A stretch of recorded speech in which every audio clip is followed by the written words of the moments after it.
Buenas tardes a todos y bienvenidos a este último encuentro de este año con nuestro admirado poeta Rafael Felipe Oteriño, a quien le reitero mi agradecimiento por la generosa transferencia de sus saberes poéticos y creatividad. Mi agradecimiento aúna el de todos ustedes que han seguido con delectación las clases de la cátedra que lleva el nombre de nuestro ilustre convocado y que hemos podido concretar gracias a la Sociedad Argentina de Escritores como cátedra de poetología abierta a la comunidad de escritores de habla hispana y, por otra parte, con carácter permanente. De ahí que quienes quedan todos invitados para el próximo año, ya que el conocimiento de la obra de Rafael implica y requiere una conversación infinita, en especial en un tema que es el de la poesía del tema, que a mi juicio se aplica no solamente para lo poético, para la poesía, sino también para la narrativa. Y ese es un tema que hay que seguir estudiando y hay que seguir profundizando. Por otra parte, también todo lo referente a la relación entre poesía y filosofía, que tiene que ver con las paradojas propias de la vida humana que se transfieren a toda obra literaria y también a los temas como también, podríamos decir, las dialécticas que subyacen en la poesía de Rafael, la dialéctica platónica como búsqueda del conocimiento, la dialéctica aristotélica y también, ¿por qué tenerle miedo a la dialéctica hegeliana en lo que concierne a los cambios que se producen? En estos últimos temas de la dialéctica y de las paradojas vamos a contar con la ayuda de Osvaldo, que es experto en esos temas y que estás estudiando en profundidad juntamente con la relación entre poesía y tecnología. Bueno, le dije a Rafael que por favor 15 minutos antes de la terminación de la clase dé la oportunidad a todos los presentes para que puedan expresar algo, cómo les llegó todo este ciclo de clases y cómo internalizaron todas estas clases que a veces no implican solamente un conocimiento, una profundización de conocimiento, sino también tienen que ver con la vida. Bueno, gracias a todos por concurrir, por estar ahí y te doy la palabra, Rafael. Bueno, buenas tardes, ¿cómo les va a todos? Los saludo. Hemos venido acompañándonos durante todo este año y les aseguro que la presencia de ustedes ha sido desencadenante de muchas de las reflexiones que hemos venido haciendo. Em, Quiero de entrada, sí, hoy, porque hoy sería la última clase del año, de este año, agradecerle, sí, en primerísimo lugar a Berta, que ha sido la generadora de este proyecto, y también a la Sociedad Argentina de Escritores, Central, que ha prestado su sitio, su instalación. Y bueno, en este caso, esta vez no pudimos hacerlo en forma presencial, estamos todos de esta manera virtual. Me ocurre que yo, por un tema personal, tuve un pequeño accidente y bueno, si ustedes me vieran de cuerpo entero, verían que en la pierna derecha tengo una bota de esas que inmovilizan el pie, porque me he hecho una lesión, en fin, tropezando en la calle.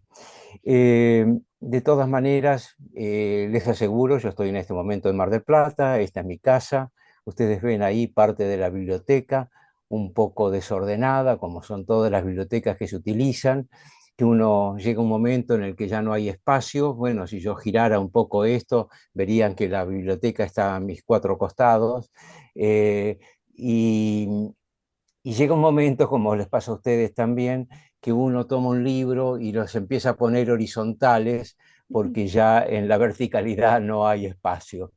Bueno, eh, a ver si pudiera mostrar algo más. Bueno, esto es una vieja casa rústica de aquí de Mar del Plata, de la zona de Playa Grande, de Los Troncos.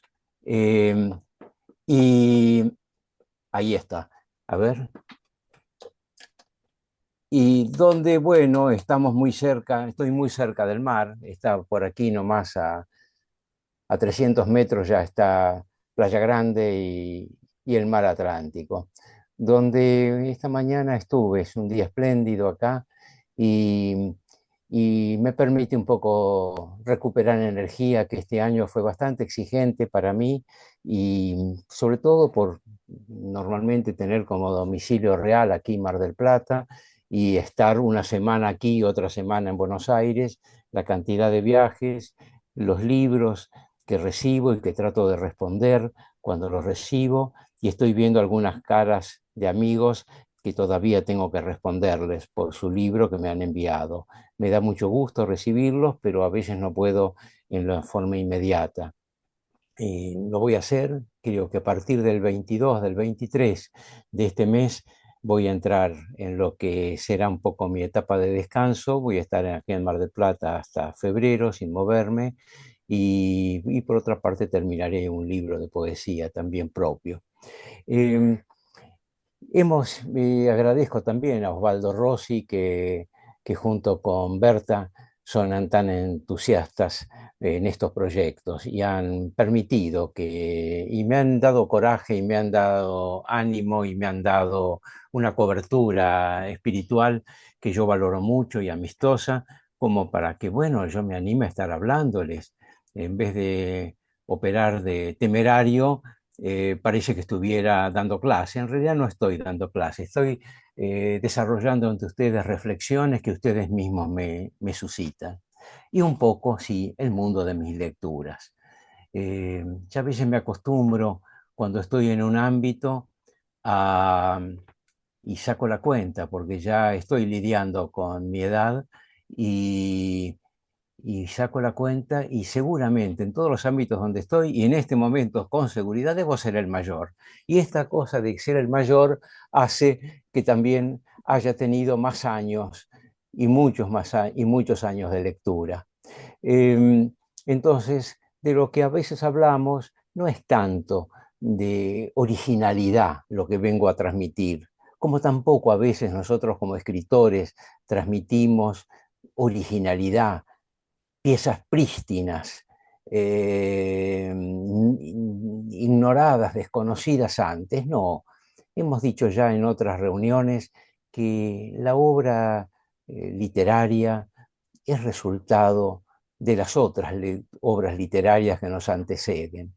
Hay una imagen muy, pero muy bonita, que creo que también le he dicho en estas clases, y que de alguna manera la podemos atribuir a Borges. Si no la dijo Borges, bien merecido está que fuera de Borges, y es que lo que no hacemos nada más los poetas que agregar una línea más, acaso una imagen, acaso un poema, una palabra al largo poema que la humanidad viene escribiendo desde Homero. Me parece que es muy lindo esto, porque realmente somos resultantes de la vida vivida, pero también de las lecturas realizadas.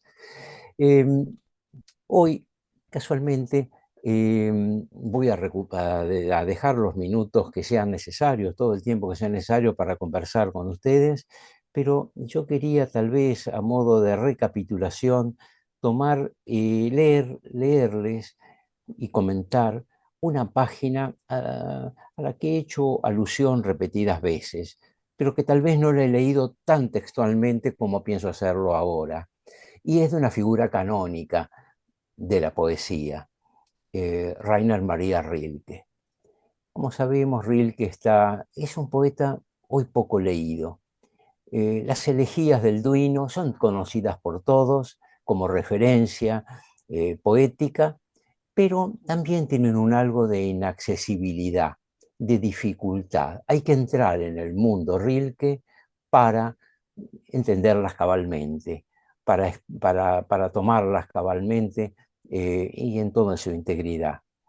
Él nació en 1875 y murió a los 51 años en 1926.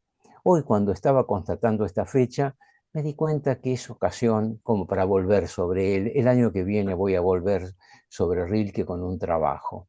Vivió 51 años, pero dejó una estela y una escuela. Esa escuela se continuó con un poeta francés, él sabemos que era de lengua alemana, pero de origen checo, y dejó una estela, sobre todo en su primer traductor al francés, que fue Paul Valéry. Y esa estela se recupera aquí en la Argentina, en un poeta de Entre Ríos, pero que vivió en Buenos Aires, un poeta contemporáneo y amigo de Jorge Luis Borges, que fue Carlos Mastronardi. Carlos Mastronardi retomó esa estética y la proyectó hacia nosotros. Y ya, bueno, después debemos ser varios los que hemos tomado esa escuela, que sería la escuela de la interioridad, o sea, de la auscultación interior, y dándole, por supuesto, oportunidad a la vida exterior, pero sobre todo para confeccionar el poema, saber que este fruto de un cuidadoso, paciente y deliberado trabajo. O sea, no quitamos del medio la idea de la inspiración, hay algo que nos es dado, pero inmediatamente ponemos la razón eh, ahí frente al texto para empezar a examinarlo, lo que hemos producido verbalmente y tratar de llevarlo a buen destino y confeccionarlo como una pieza verbal, artística y autónoma. Y la palabra confeccionarla, que parece que fuera de una tejeduría o de un lugar de confección de prendas, no está mal, porque ustedes saben que en la palabra poesía, poiesis, desde el griego, está significando la idea de construcción. Entonces, si bien no utilizo la palabra construcción, sino estoy hablando de confección, pero más o menos se trata de lo mismo. Se trata de labor puesta para ultimar el poema. Esta página que yo quiero leerles de Rainer Maria Rilke, para empezar un poco a desgranar el tema, está contenida en Los cuadernos de Malte Laurits Bridge.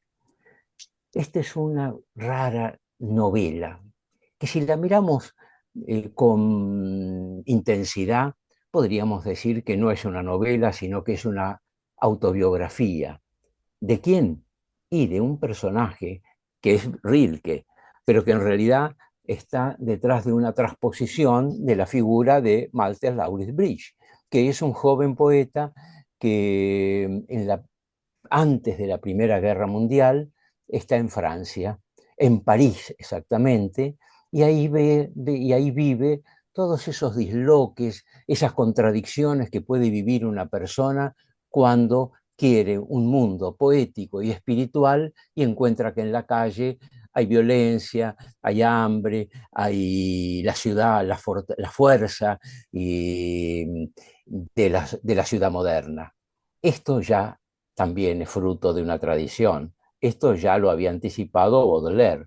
En 1850, 1860 tenemos ahí, se dice que Baudelaire redescubre París y hace ver que esa París que está en plena modificación y que está hablando de un mundo moderno, ha de tener cabida en el poema, pero no desde el punto de vista de una idealización, sino desde el rigor de la realidad real, pero confeccionada en el poema. Y de eso se trata Las Flores del Mal, que es donde se dice que a partir de ahí empieza, es el primer paso de lo que sería la poesía moderna.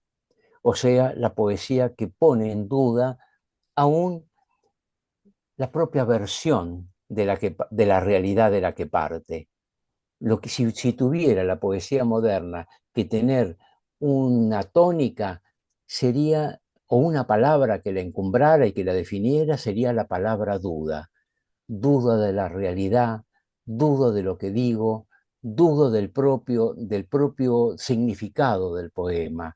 Bueno, está ni más ni menos que abriendo las puertas al siglo XX, donde todo esto se explaya, sobre todo en filosofía, en el existencialismo primero, y luego con Heidegger, en ese otro existencialismo tan singular que es el de la filosofía de mediados del siglo XX hasta la actualidad, que encuentra ni más ni menos que el ser que tanto se buscó en la historia de la humanidad, que se lo buscó en la virtud, se lo buscó en la belleza, resulta que, según Heidegger, estaba en el lenguaje. ¿Y en qué lenguaje? En el lenguaje de los poetas. Ahí estaba el ser más profundo de la criatura humana, el ser ese que tanto la humanidad ha buscado como definición de este estar aquí y aquí. Bueno, en este libro, que lo muestro porque tengo acá la primera edición que se hizo en la Argentina, que es de Losada, como ustedes ven, las viejas ediciones de Losada, que si lo damos vuelta no tiene como son los libros de ahora, que tienen toda una exposición de los contenidos. No, los libros todavía en aquella época, a lo sumo, si tenían una solapa, y en esa solapa está la figura de Rilke, pero en el libro no se cuenta la historia y sus contenidos. Por eso anticipé que es una novela, pero es una novela muy singular. O sea, tal vez esta se publica en 1910 y podríamos hasta decir que tal vez es la pionera de las que vienen a implosionar la idea de novela. Ya sabemos que la novela, tal como todavía se sigue concibiendo, por ahí podríamos poner como un punto remoto, nace con el Quijote seguramente. Y sobre todo tiene su esplendor en el siglo XIX. Hay una figura señera, la novela por perfección sería Madame Bovary de Flaubert, que es de 1850, 1870, por ahí. Pero, ¿qué ocurre? Después, en 1910, aparece esto que es crónica, que es testimonio, que es un algo confesional y a la que en aquel momento se le da la tesitura de novela, pero hoy por hoy podríamos pensar que no lo es. Bueno, o que lo es, sí, si lo miramos desde la mirada, desde el ojo de un Cortázar o de un Proust o más, tal vez de un Joyce. O sea, la novela esa tradicional, con un comienzo, un desarrollo y un fin, implosiona en el siglo XX. Y entonces yo me animaría a señalar, a ver si no está el comienzo en esta pieza. Dice en esta pieza, en un capítulo que por eso digo que es autobiográfico, ese joven, Brish, que es en realidad la contracara o la cara visible de Rainer Maria Rilke, habla sobre la creación poética y dice, los versos no son como la gente cree sentimientos. Los sentimientos se tienen demasiado pronto. Los versos son experiencias. Para hacer un solo verso es necesario haber visto muchas ciudades, hombres y cosas. Es necesario conocer a los animales y el modo como vuelan los pájaros, y saber qué movimientos hacen las flores pequeñas al abrirse por la mañana. Es necesario pensar en caminos de regiones desconocidas, en encuentros inesperados, en despedidas que uno veía llegar desde tiempo antes, en días de la infancia que todavía son misteriosos, en los padres a los que se mortificaba cuando traían una alegría que no comprendíamos. Era una alegría para otros. En enfermedades de la infancia que comienzan tan extrañamente, con tan profundas y graves transformaciones.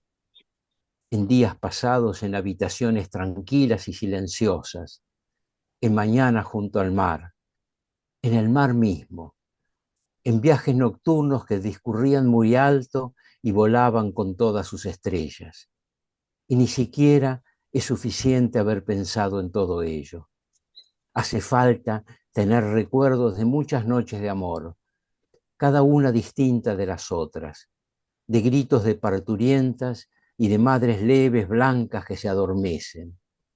Pero también es necesario haber estado junto a los moribundos. Es necesario haber permanecido sentado junto a los muertos, en la habitación, con las ventanas abiertas y los ruidos de la calle irrumpiendo como golpes. Y tampoco basta con tener recuerdos. Es necesario saber olvidarlos cuando son excesivos y tener paciencia para esperar que vuelvan, porque los recuerdos por sí mismos no son nada todavía. Recién cuando se conviertan en sangre, mirada, gesto, cuando ya no tienen nombre y no es posible distinguirlos de nosotros mismos, solo entonces, en una hora excepcional, puede suceder que del centro de ellos se eleve la primera palabra de un verso. Para mí esta es una página maravillosa. Está como dicha al pasar en alguna de las páginas de este volumen, pero acá me parece que está contenida esta mirada de la poesía, que deja a un lado aquello que todavía gran cantidad de lectores y aún de autores, acaso legítimamente, sienten que es la poesía y lo toman como una expresión de los sentimientos, como un destrabar algo que estaba en la interioridad de uno y dejar que aflore el inconsciente. Bueno, acá él lo que va a decir que no alcanza con los sentimientos, que la poesía es experiencia. Podríamos decir suma de experiencias. Y acá yo también hago una acotación, porque si fuera suma de experiencias, sería un relato, sería una representación de algo que pasó. Yo creo que a lo que apunta Rilke es que la poesía es una experiencia en sí como realización, como construcción. O sea, volvemos a la textura de la que hablaba antes, una experiencia en la que uno juega su vida entera. Por eso esa especie de intensidad y sacralidad que yo le atribuyo a la poesía. Dejemos que algo aflore en nosotros, pero estemos abiertos al mundo exterior y luego pongámonos a trabajar, a trabajar. Sí, la poesía es una experiencia, por eso no alcanza con convertirse en una representación de algo. Muchos esperan eso de la poesía. A veces nos piden que contemos algo. Y a veces en la actualidad, cierta poesía joven, legítimamente, lo que hace es contar una serie de anécdotas, de sucesos que le han pasado. Y yo en estas clases les he dicho que eso es el comienzo, pero que a eso hay que darle trascendencia. Hay que ver que en eso está contenido otra cosa, porque la poesía no es solo representación de algo, sino es conocimiento de algo que está más allá, que de alguna manera está escondido, que está oculto, del que todavía antes de escribirla o antes de leerla, si es de ajena, no sabíamos de qué se trataba, que estaba en nuestra intuición, pero faltaba realizarlo. La vuelvo entonces, confección, construcción, realización. Para los que somos poetas, sabemos que ese es el desafío. Para los que son lectores, bueno, hay que descubrir las claves del lector. O sea, no ver algo convencional, sino estar preparados para ver lo otro, lo oculto, lo disimulado, lo transfigurado que tiene siempre un poema. Y esto supone un pequeño esfuerzo, convierte al puro lector en un coautor, en un partícipe calificado. Es maravilloso esto. Si nos lo recordamos cada vez que tomamos un libro ajeno, le daremos confianza a ese libro, confiaremos en él, apostaremos a la realidad, a la calidad de ese texto que de entrada nos sorprende, nos asombra, nos rechaza, nos es un poco inteligible. Si ponemos trabajo, tal vez penetramos en un mundo distinto, nuevo, el mundo del creador. Por eso es que hablamos de creación literaria y no hablamos del mero amanuense, ni hablamos de reescritura, hablamos de creación. En palabra encumbrada, si se quiere, ¿no? Pensar que lo que hacemos es algo que linda con la creación divina. Nosotros estamos en el mundo occidental y cristiano, participemos o no del catolicismo, estamos dentro de esa cultura que habla de la trascendencia. De atrás de lo físico, de atrás de lo mensurable, detrás de la apariencia, hay algo más. Y esto está desde Platón, cuando todavía no se tenía la noción de Jesucristo, y luego es tomado por San Agustín y toda nuestra cultura hasta nuestro presente. O sea, en nuestra formación está la idea de que hay algo más, más allá. No es que sea Dios. Para algunos, el poema es la deidad más intensa, pero acostumbrémonos a ver que en la obra de arte dice lo indecible, dice lo otro, y aprendamos a buscarlo. Por eso entonces apunto esta primera noción. La poesía es una experiencia, no una representación, ni una expresión. Esto de que fuera expresión, que viene de Benedetto Croce, lo descalifica Jorge Luis Borges. Borges dice, no, alguna vez tal vez sospeché que la poesía era expresión de estados de ánimo. No, no, la poesía, va a decir Borges, es música, tiene musicalidad. Pero cuando entramos en la música o en la musicalidad, estamos entrando en otra dimensión, en la dimensión de lo trascendente, de lo sublime, de lo epifánico. Bueno, con lo cual entonces palabras de Borges o palabras platónicas, pero estamos en lo mismo. La poesía siempre está señalando lo otro. Pero además, como texto, como obra realizada, el poema es una cosa. Y es interesante verlo, parece grosero decir que el poema es una cosa. Sí, es una cosa, un artefacto verbal, un conjunto de palabras agrupadas sobre una página. Y desde ese punto de vista, cuando las vemos en la página, palabras agrupadas, entintadas, podemos decir, es una cosa.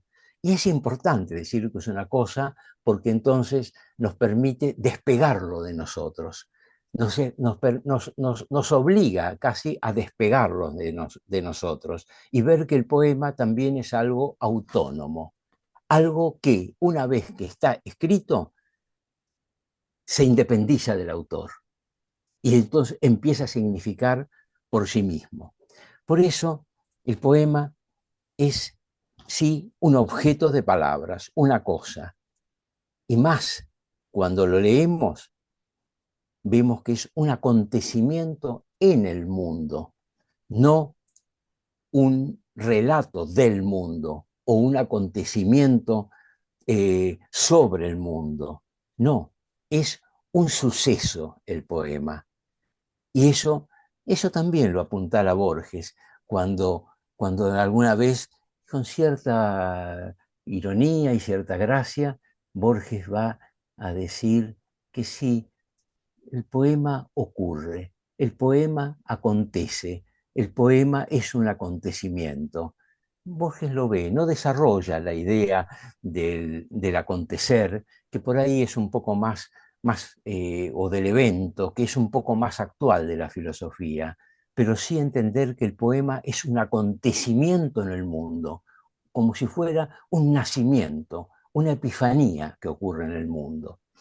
Eh, con lo cual entonces nos encontramos que estamos ante una rareza, porque la escritura de un poema, tanto como su lectura, tratan de un contacto distinto a cualquiera de los modos que podemos tener con el lenguaje, a cualquiera de los contactos que podemos tener con el lenguaje. Nosotros leemos un diario o señalamos la cartelería que hay en las calles para decir el nombre de la calle o la dirección por la que deben marchar el tránsito, y ahí encontramos algo convencional. La poesía no tiene esa convencionalidad. Por eso, cuando nos encontramos con un poema, establecemos un contacto distinto a los otros contactos que se tienen con la palabra. Aún yo me animaría a decir el contacto que se tiene con la narrativa, con la novelesca particularmente. Ahí vamos a ver que la novelesca y la narrativa están más al servicio de desarrollar un acontecimiento, y la poesía no tanto. La poesía tiene el objetivo de ponerlo en acción. Es más acción que significado la poesía. Bueno, con lo cual entonces damos un paso más y vemos que el poema no transmite un sentido de algo preexistente, sino un sentido propio, un sentido que ella en sí mismo genera. Ella organiza algo actual, novedoso y formalmente auténtico. El poeta inglés norteamericano, porque después se fue a vivir a Norteamérica, W.H. Auden, eh, dice que el tema de un poema es solo la percha, apenas la percha, o sea, es de donde se cuelga la poesía.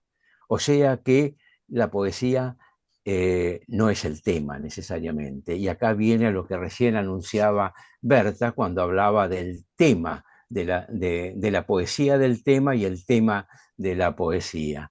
O sea, ¿qué es lo que buscamos? La poesía del tema.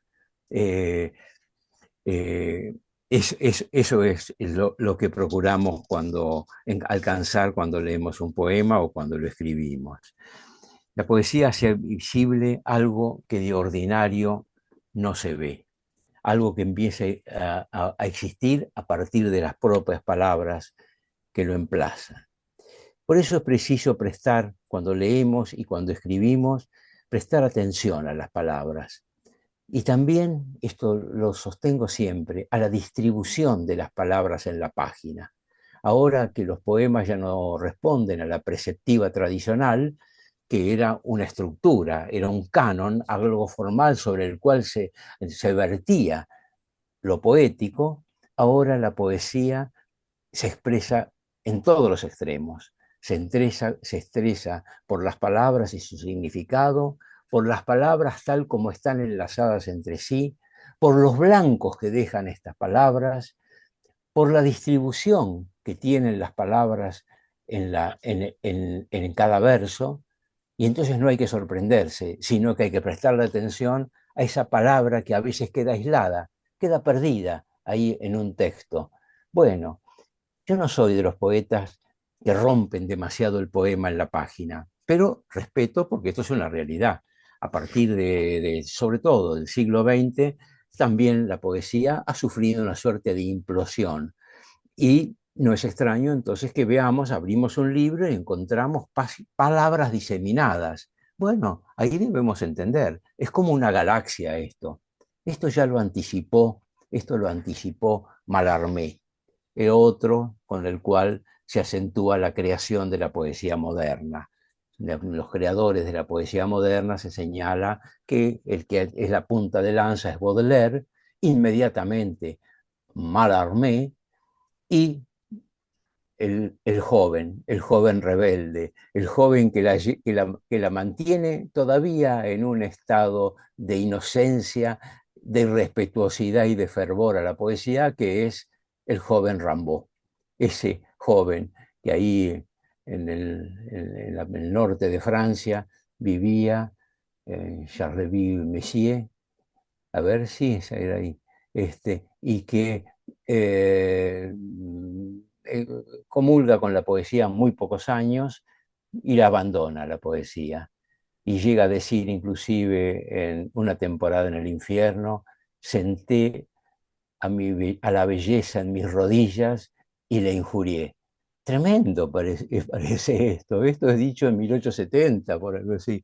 Senté en un poema, en una obra de arte, senté a la belleza en mis rodillas y la injurié. Bueno, ¿qué habla? Y que habla que el poeta es un temerario también. El poeta eh, tiene este don, que es el de sí, el de la libertad y a veces el de la irrespetuosidad a lo convencional. Quiere ir más allá, quiere hacer que la vida sea poética y que la poesía sea vida.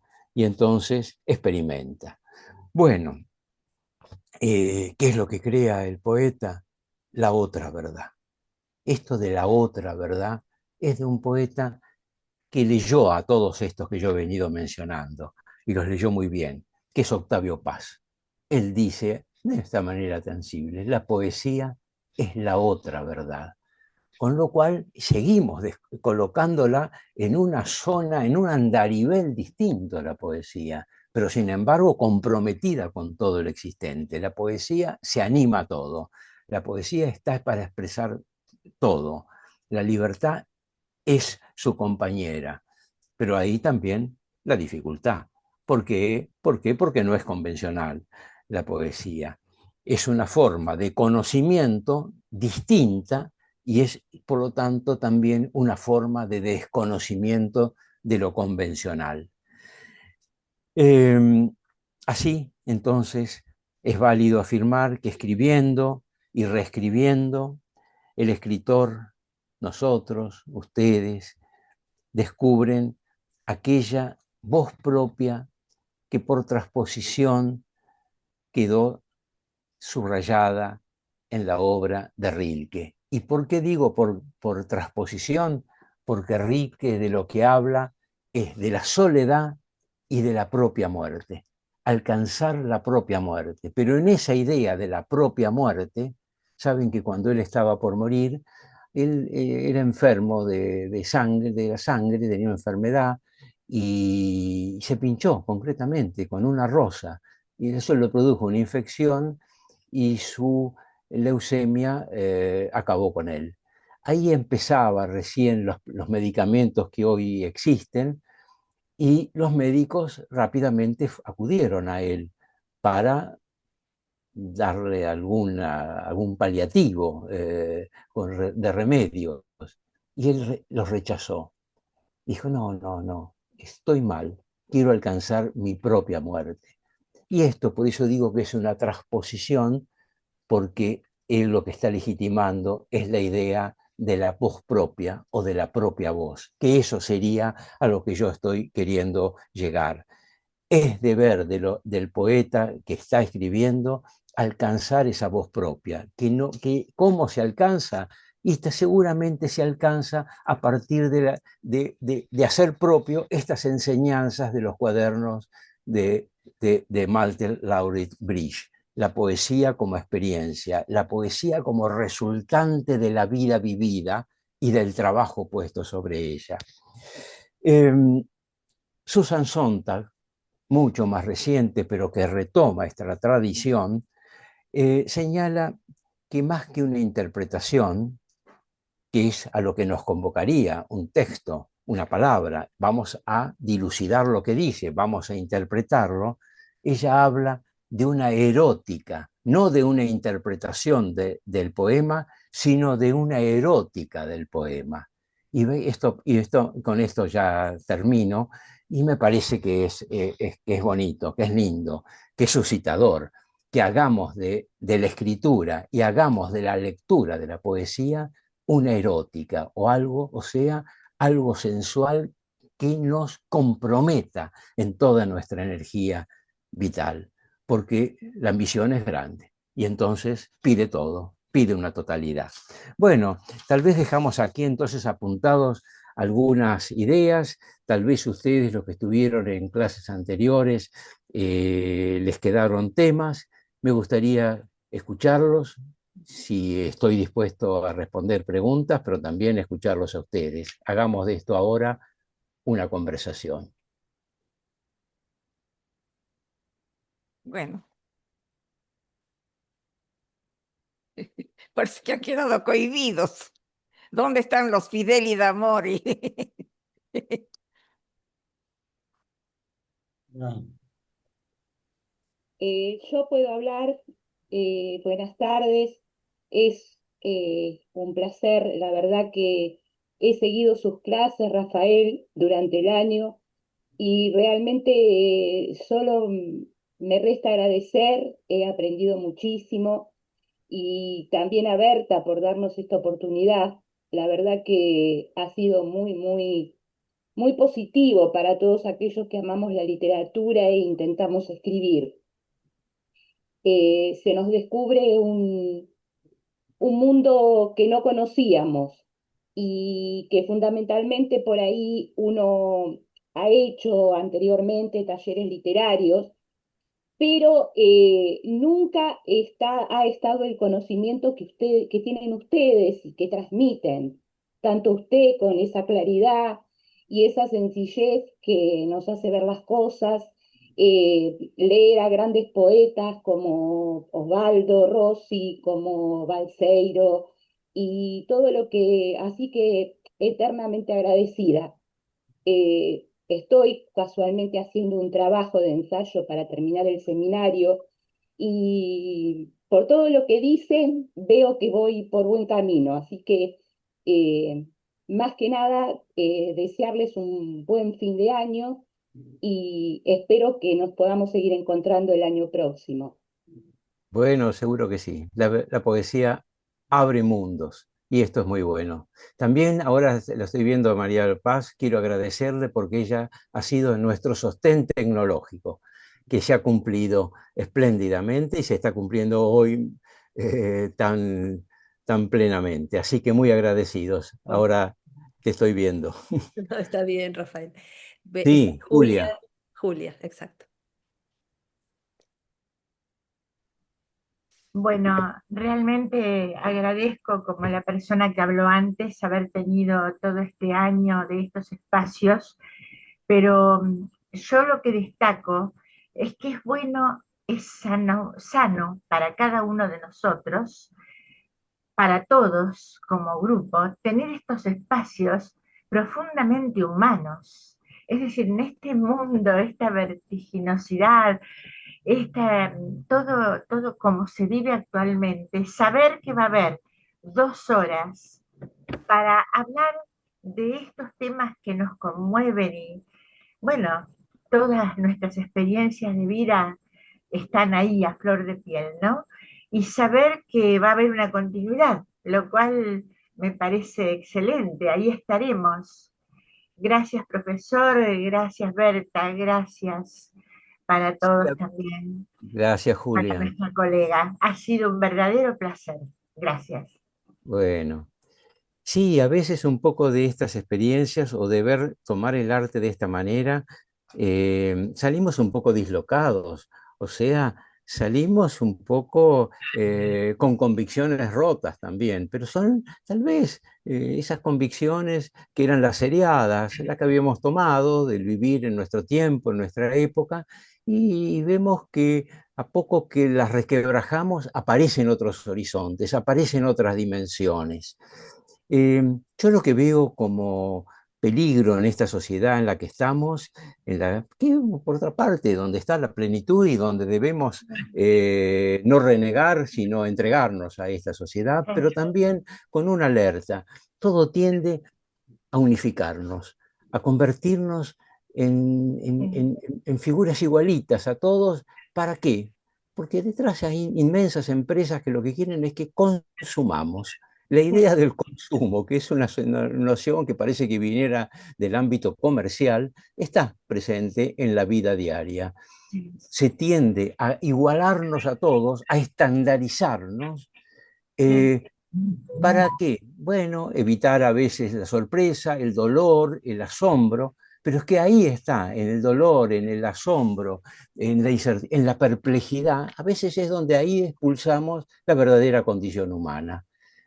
No hay otras especies, o no lo sabemos todavía, si Claro. los animales o si las plantas tienen noción de la finitud.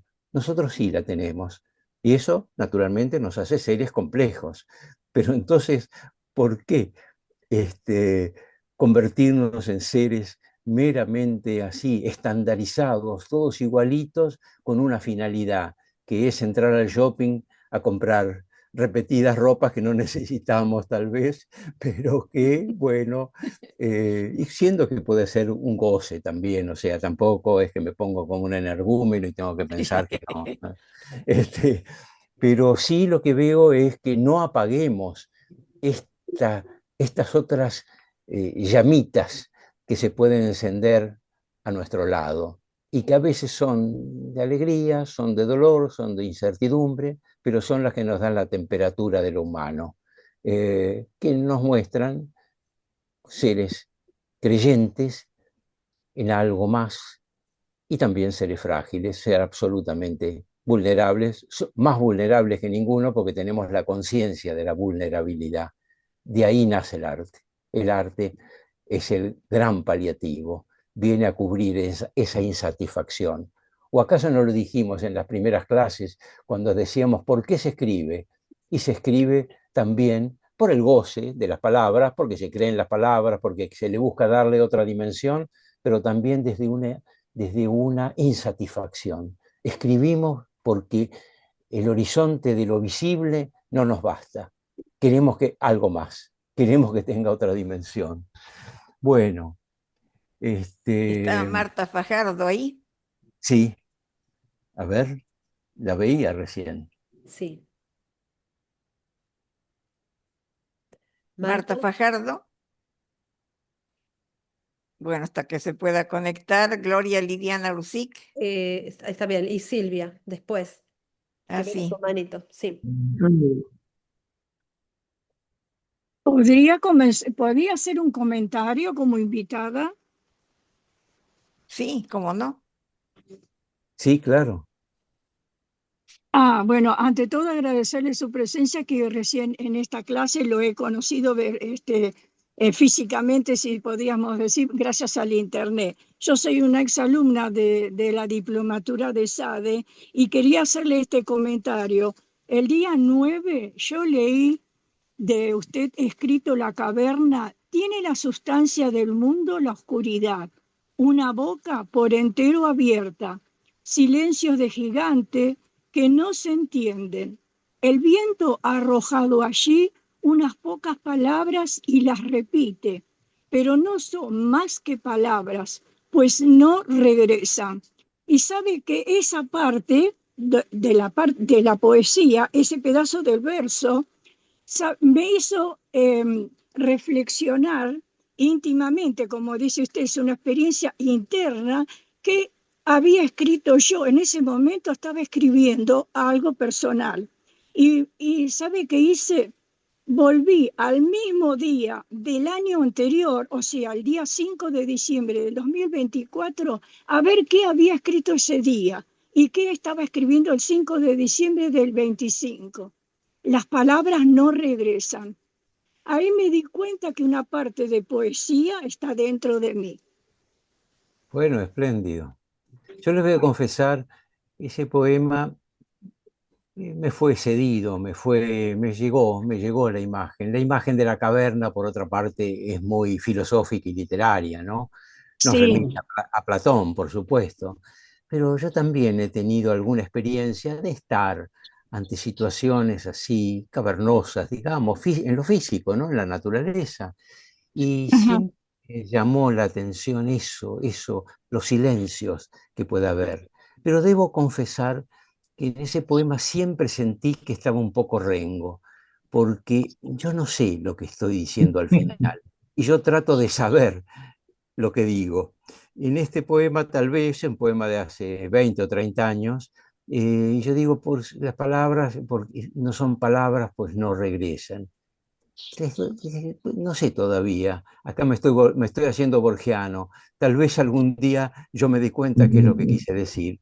Normalmente en mis otros poemas trato de ser consciente, aún en su oscuridad, en su sublimidad, de ser consciente de lo que estoy diciendo. En ese poema no sé, pero tal vez podríamos tomarlo como una metáfora de lo indecible.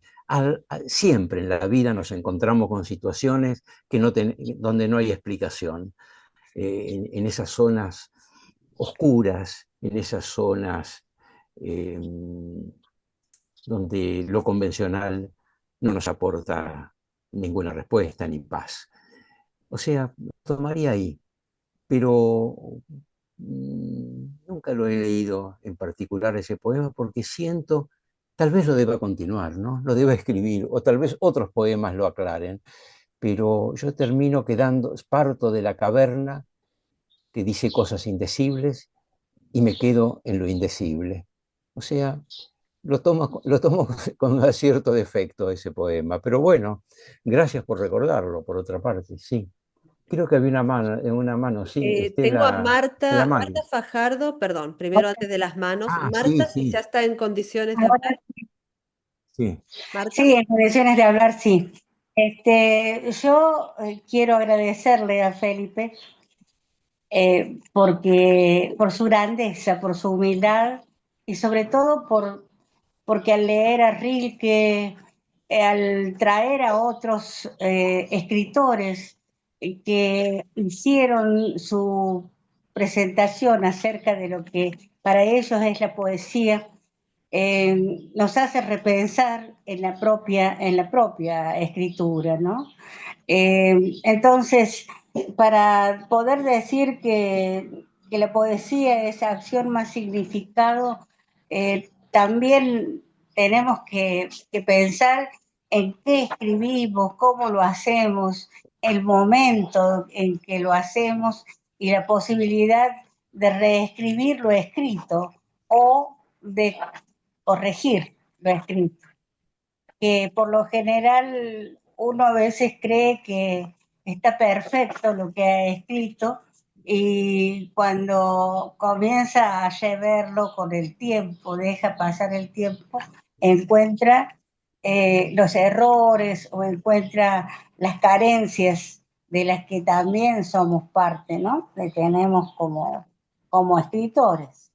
Eso, hoy pensando en todo lo que ha dicho, me siento satisfecha con este encuentro, fundamentalmente con este, porque he perdido unos cuantos por problemas de salud, pero realmente es un gusto poderlo escuchar y poder decir, bueno, puedo leer de nuevo ese libro, puedo volver sobre Octavio Paz, puedo trabajar de nuevo para repensar la poesía, mi propia escritura.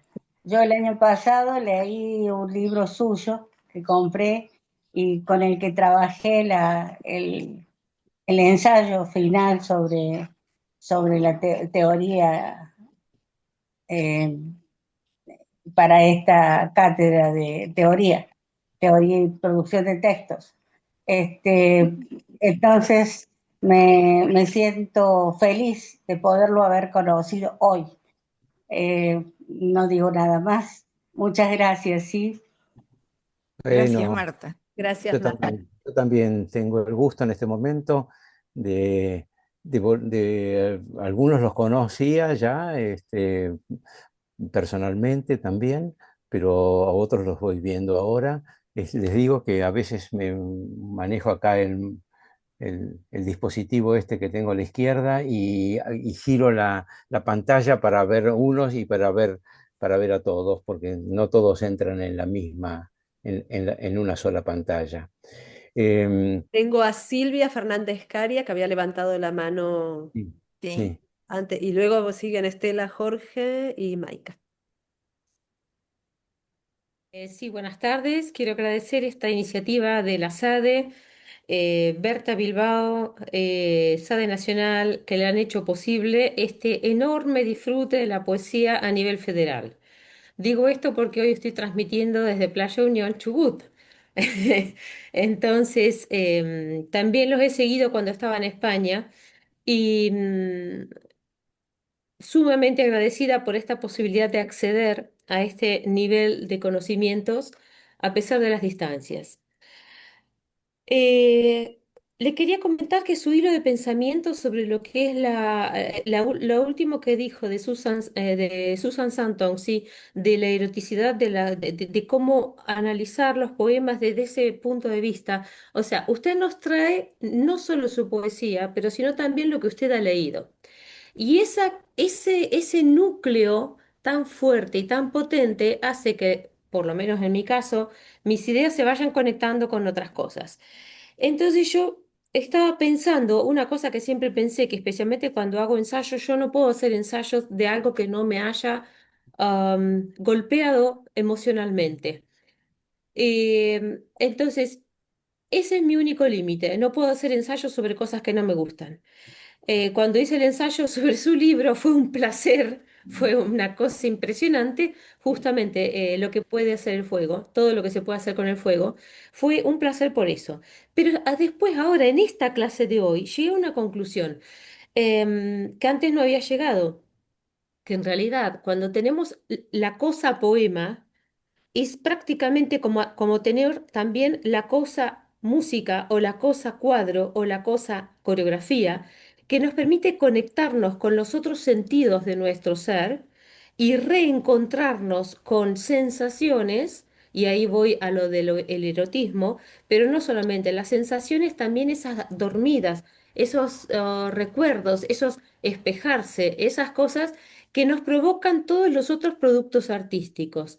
Y este razonamiento me lo provocó usted, pero también me lo provocó cuando ayer tuve un Zoom que estamos trabajando el tema de la poesía patagónica. ¿Cómo definir la poesía patagónica?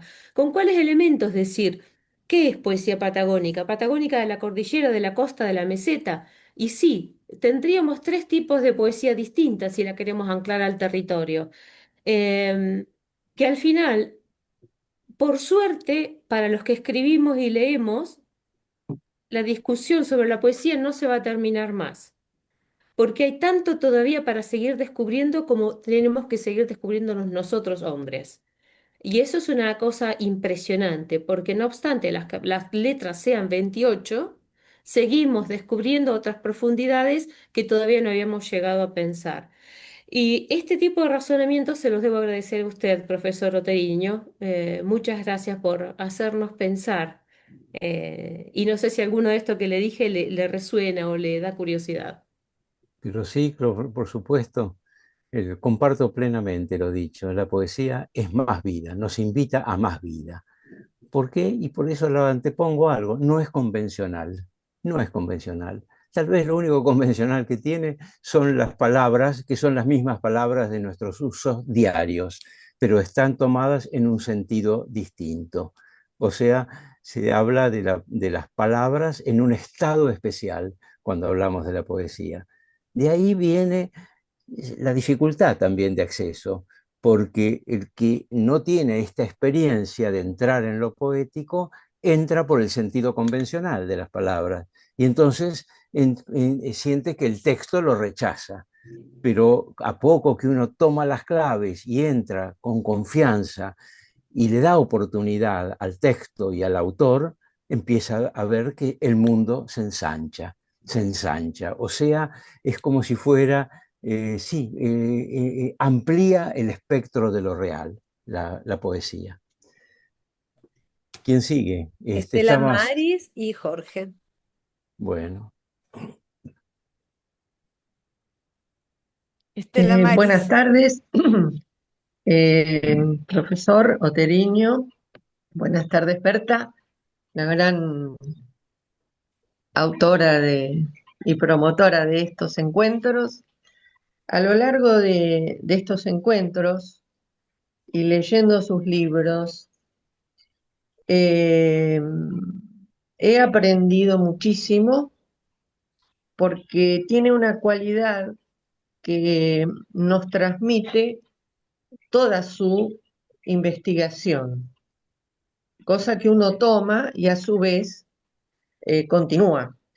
Y yo le voy a preguntar, ya que la propuesta de Berta era hacerle preguntas, y cuando usted dijo la poesía es una cosa, ¿le parece que Austin, cuando dijo hacer cosas con palabras, se refería a esta cosa que usted dice que es la poesía?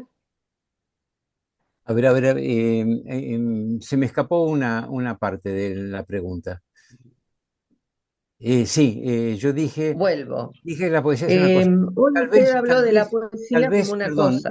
tal vez lo que quería, lo tendría que precisar. El poema es una cosa. La poesía es la vivencia de esa dimensión. El que es una cosa es el poema. Sí, Bueno, gracias, Estela Maris. Maike Moreno está. sí. Se corta, porque yo avalo que hacer cosas con palabras es hacer poesía, más allá de todo lo que nos ha transmitido Austin. Hay una mala conexión, no sé, la ligué, pero gracias por todo lo que nos ha dado. Seguro. Bueno, Bueno, Maika. aquí estoy. Bueno, yo quería, ¿qué más decirle a todos los que han dicho? Agradecer. La vida es esto, en esta altura de la vida solo agradecer. Agradecerle a Berta, María de la Paz, agradecerle a Rafael Felipe Niño, a Osvaldo Rossi, a todos los que han participado en esta cátedra, que ha sido maravilloso, todas las enseñanzas que nos han ofrecido. Y quiero decir una frase, Julio Cortázar, que él decía, las palabras no alcanzan cuando lo que hay que decir desborda el alma. Y yo les aseguro que estoy emocionada mismo. Hoy a la tarde estuve leyendo a los dos, a Rafael Felipe Niño, poemas de él, de su antología, y de los poemas escondidos en el lobo. Estuve leyendo poemas y me siento como un aprendiz, como que estoy aprendiendo conocimientos, haciendo objetivo al poema, como lo está haciendo Rafael. Es la moción válida, pero yo siento esa cuestión de que estoy interpelando mis propios trabajos porque es necesario que, que los interponga, que los interpele para obtener los conocimientos que requiere el poema. Así que nada más que agradecer, estoy fascinada, por supuesto Poetología 2, hasta ya a la vanguardia, ya estoy con la bandera preparada, y me ha emocionado mucho la cátedra de hoy, sobre todo, porque se ha hecho Rafael una síntesis de todo lo que hemos estado escuchando en todas las cátedras, que ha sido maravillosa, y que nos ayuda a puntualizar, por decirlo de una manera, ítems que tenemos que tener en cuenta para la confección y construcción de un poema, y no quedarnos solo con la emoción o con lo conocido, sino buscar lo oculto o lo escondido o lo que está ahí queriéndose escapar de nosotros. Gracias, Rafael, gracias por todas tus clases. A propósito de esto, voy a recordar, hay un poeta alemán, Gottfried Benn, su obra gruesa se hizo así más o menos en la época de la Segunda Guerra Mundial, o sea, décadas del 40, del 50, y que él dice que si a un poema o a una pieza escrita uno le quita todo lo relativo al estado de ánimo, tal vez lo que queda, eso que queda, tal vez sea un poema. O sea, ¿qué es esto? Por la negativa está expresando lo poético, pero sí está mostrando que lo poético es algo subliminal y de alguna manera sublime. O sea, si uno quita todo lo relacionado con el estado de ánimo, porque el estado de ánimo es lo anecdótico, entonces hacer de que del estado de ánimo nos conduzca a otra dimensión, porque el estado de ánimo es muy subjetivo, es lo que decía Rilke, cuando, bueno, sentimientos tienen todos, no, pero los sentimientos en sí no son necesariamente poesía. En fin, bueno. Bueno, está Magdalena que quiere también hablar. Magdalena Pascual. Sí, muchas gracias, Berta. Bueno, no quiero redundar en agradecimientos, lo he seguido con un altísimo gusto, profesor. Quería preguntarle simplemente porque esto impele a seguir investigando, leyendo, cuestionándose, ¿no? Toda esta cátedra. Si esa expresión de Juan Ros se trata de abrir algo entre la palabra y el silencio, se conecta con esa búsqueda de lo otro a la que usted alude. Absolutamente, claro que sí. Bien mencionarlo a Roberto Juarros. Sí, Juarros o Juarros. Yo he sido Sí, amigo de él y la verdad es que nunca tendría que haberle preguntado. Creo que acento no tiene. Eh, o sea, posiblemente sea Juarros. Y además, él tuvo muy buena cabida en Francia. La poesía de él la legitimaron mucho en Francia y ahí ya sería Juarros. Pero yo tendía a decirle Juarros, pero me queda la duda, ¿cómo lo pronunciamos? Evidentemente, Juarros es una figura realmente que es heredero de todos estos autores que yo vengo mencionando. Eso, el hueco, la senda, el tajo que hay entre la palabra y el silencio. Ahí está lo poético, ahí está lo que debemos explorar. Y no debemos quitar tampoco algo porque si no parece que ahondáramos en algo muy dramático, muy exigente, en el goce, que también esto produzca goce verbal o goce musical o goce auditivo. Finalmente la poesía es arte y el arte en cuanto a su confección tiene a decir algo escondido, a hacer algo trascendente, pero también a producir algún encanto. O sea, no hay que quitar del medio también el disfrute, que el poema produzca un goce, un disfrute. Bueno, Y y veo que está Osvaldo está Rossi. Osvaldo, sí, Aldo y y Silvia Silvia. Heidel. Silvia Heidel, tengo tus libros muy cerca. Si vos supieras lo cerca que están aquí en mi escritorio. En este cuarto que estás viendo aquí, ahí está tu libro. Sí, lo escuchamos aquí en Osvaldo. Sí. Eh, bueno, Rafael y Berta, todos los presentes, buenas tardes. Eh, Creo que hay coincidencia en todos los que estamos aquí, en lo mucho que hemos aprendido en estas clases. Y me queda para el año que viene eh, algo muy interesante, algo que es prácticamente un desafío, que es que cada una de tus clases dispara la necesidad de una nueva clase. Doy un ejemplo. Vos dijiste que hablaste de Rilke y hablaste de que él prácticamente inauguró la escuela de la interioridad. Ya eso es para otra clase. Baudelaire habla de las puertas del siglo XX, dijiste. Se puede hablar de Baudelaire en otra clase. Y así, cada una de tus clases, yo tomé estos ejemplos que vos comentaste hoy, pero cada una de tus clases podría dar lugar a un árbol que no termina de expandir sus ramas. Gracias, Así que Osvaldo. hasta en el año que viene espero que contemos de nuevo con vos en ese, te voy a robar el título, Conversación Infinita. Bueno. Sí, pensamos juntos, siempre estamos pensando estos temas. Yo sumaría dos palabras a la conversación, en lo que acabas de decir, la idea de continuidad. Creo que lo que hay es continuidad, interminable. ¿Y saben qué es eso? Civilización. Nosotros vivimos en una civilización. eh, que aún pese a los desastres actuales, pese a los bombardeos, a las guerras, la violencia que puede haber en las calles, estamos en un producto que hemos hecho las criaturas humanas, que es la noción de civilización, que tiene que ver con el quehacer de todos los hombres, la individualidad de esta sumando y produciendo cambios, pero sobre todo asegurando continuidad.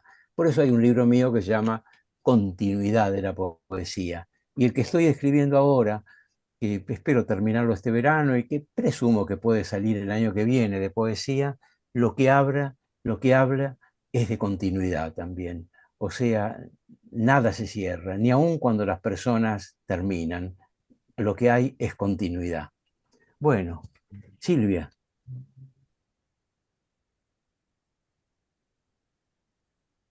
Tenés que abrir Ahí el... está, sí, ahí está. Bueno, buenas tardes a todos. Me sumo a los agradecimientos ya efectuados y no quiero ser redundante.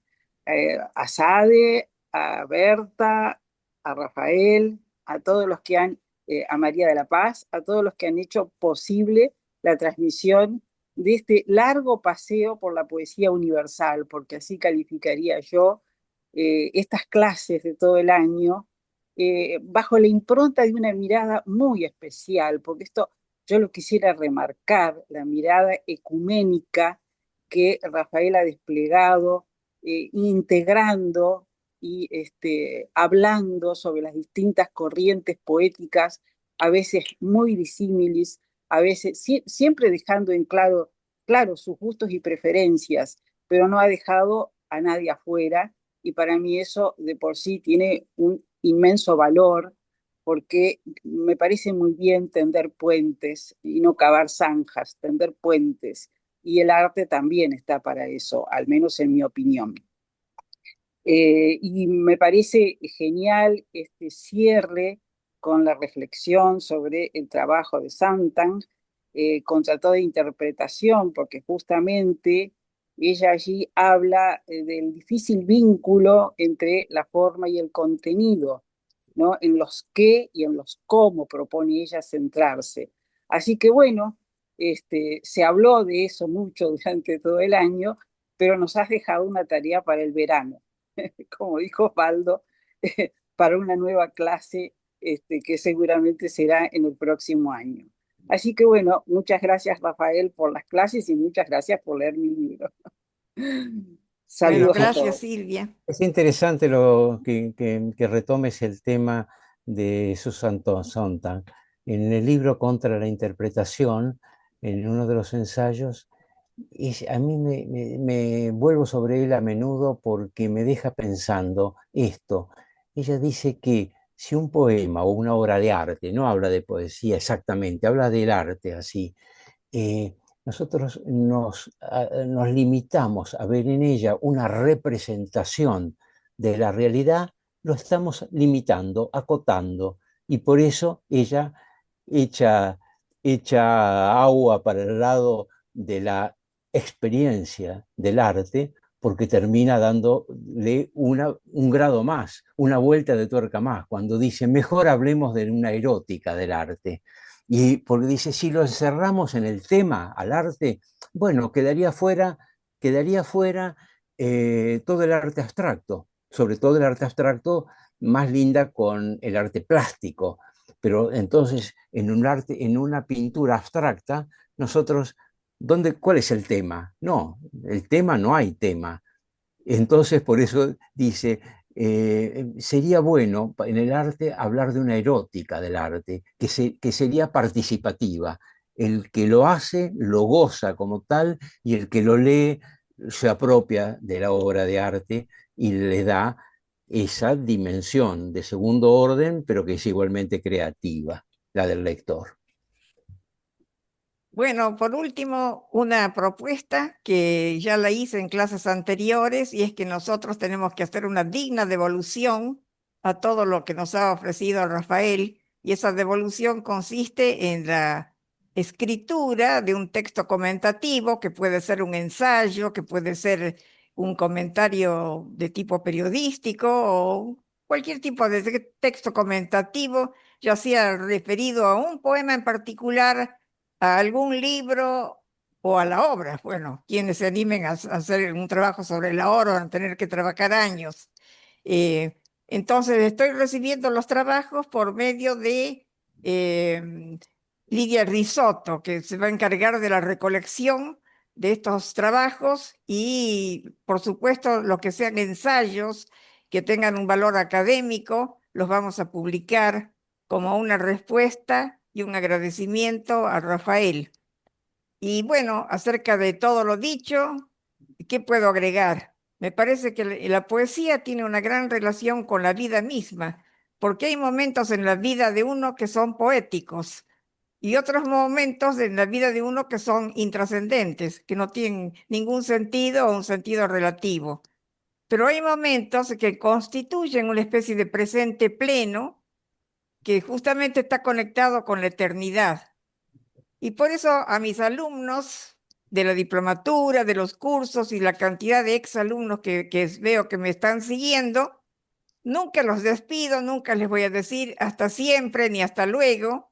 Simplemente no los despido porque pienso que los grandes encuentros no tienen nunca despedidas, ni aquí ni en otra dimensión. Y esto lo demuestra la misma muerte cósmica, que cuando un agujero negro se traga a un planeta, al poco tiempo surgen nuevas estrellas. Así que soy medio platónica y medio plotiniana en mis concepciones. Por eso no los voy a despedir ni ahora ni nunca. Simplemente les voy a decir que pasen felices vacaciones, que sigan leyendo, que tengan muchas esperanzas en ustedes y un agradecimiento muy especial a los que ya hicieron sus trabajos comentativos y ensayos, como Silvia Heile, que hace unos ensayos fantásticos. Después está también Lidia Risotto, bueno, Osvaldo Rossi, en fin, Silvia Ferca. Bueno, estoy esperando el ensayo también del Paz, que no puede faltar, porque Paz me sigue a donde yo vaya. Paz es como mi compañera de los vuelos huidobrianos, pero siempre con paracaídas para no aterrizar con el hocico y estrellarnos contra el suelo. Bueno, y gracias a todos ustedes y especialmente Osvaldo por haberme hecho conocer a Rafael, porque fuiste el primero que lo conociste y conociste su poesía. Y también, si yo lo hubiera conocido antes a Rafael, hubiera sido una profesora de excelencia. Pero bueno, hasta aquí llegué. Muchas gracias a todos. Un abrazo, Rafael. Gracias, Bueno, Berta. gracias. Gracias a ustedes y felices fiestas. Vamos a levantar la copa cuando sea estas próximas fechas y pensaré en ustedes. Será por ustedes también. Así que, Berta, Osvaldo, un abrazo. Lo veo a Mario Pierotti, otro abrazo. Silvia, te voy a contestar pronto. A todos los saludos y continuamos. Bueno, Gracias, con sí. Silvia tenemos contactos con una dimensión desconocida porque de acuerdo a una parte de nuestra cultura ancestral, le pedimos al Weihnachtsmann los deseos, ¿no? Los deseos, los mejores deseos frente al arbolito, pero también yo le pido al Hosterkas, no solamente al Weihnachtsmann por si acaso. Y también le pido a la Pachamama y también le pido a los tres Reyes Magos, en fin, pero nunca los deseos son para mí, porque lamentablemente uno nunca sabe qué es lo que le conviene pedir. Uno nunca sabe qué le conviene pedir. Así que bueno, Bueno, el tono de chiste. Y Rafael, que te compongas del pie, porque si no tus admiradoras van a decir, pareces el Bueno, gato con una sola bota.